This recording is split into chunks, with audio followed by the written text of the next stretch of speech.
अगर भाव हृदय में नहीं है, रोज पूजा करते रहिए लेकिन भगवान की प्राप्ति होने वाली नहीं है। अगर हृदय में भाव है तो भगवान कहते हैं पत्रम पुष्पम फलम तोयम यो में भक्त्या प्रयच्छति। जिसके अंदर भक्ति हो तो ये वो नहीं देखते हैं भगवान कि पत्रम पुष्पम फलम तोयम, भाव देखते हैं अंदर भाव है कि नहीं है। यदि भाव न हो तो पूरी संपत्ति भगवान के चरणों में अर्पित करिए, कबूल करने वाले नहीं है। अगर भाव है आपके पास कुछ नहीं है, एक तुलसी दल ही समर्पित कर दे रहे हैं भगवान के चरणों में, तो प्रसन्न हो जाते हैं। भाव के भूखे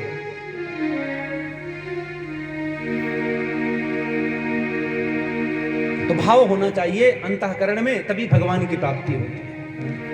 भाव के बस में है भगवान, भाव के बस में है भगवान, भाव के बस में है भगवान।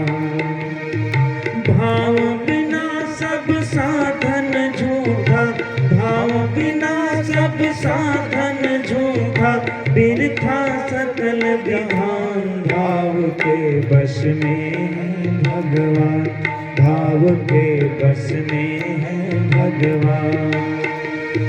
भाव बिना सब साधन झूठा, भाव बिना सब साधन झूठा, बिरथा सकल जहान। भाव के बस में है भगवान, भाव के बस में है भगवान।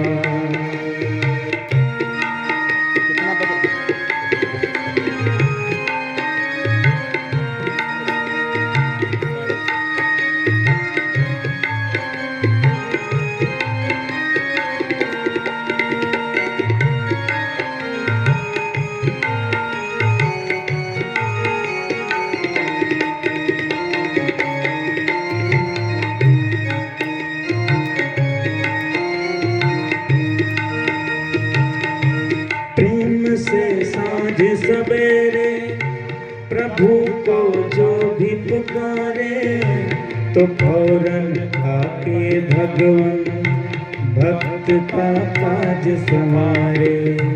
तो फौरन आके भगवान भक्त का काज संवारे। प्रेम से साँझ सवेरे प्रभु को जो भी पुकारे, तो फौरन आके भगवान भक्त का काज संवारे। तो फौरन आके भगवान भक्त का काज संवारे। भाव होए तो जित देखो, भाव होए तो जित देखो, तित दिखत सुंदर श्याम। भाव के बस में है भगवान, भाव के बस में है भगवान। भाव बिना सब साधन झूठा, भाव बिना सब साधन झूठा, बिरथा सकल विधान। भाव के बस में है भगवान, भाव के बस में है भगवान। इसलिए भगवान की मूर्ति पाषाण की बनती है, और पाषाण की मूर्ति में ही भगवान का दर्शन भक्त लोग प्रायः करते हैं। पाषाण काष्ठ की भी मूर्ति कहीं बनती है, धातुओं की भी मूर्ति बनती है, लेकिन प्रायः भगवान की मूर्ति पाषाण की ही बनाई जाती है। असंत महात्मा लोग पाषाण की मूर्ति में ही भगवान के विग्रह का दर्शन करते हैं।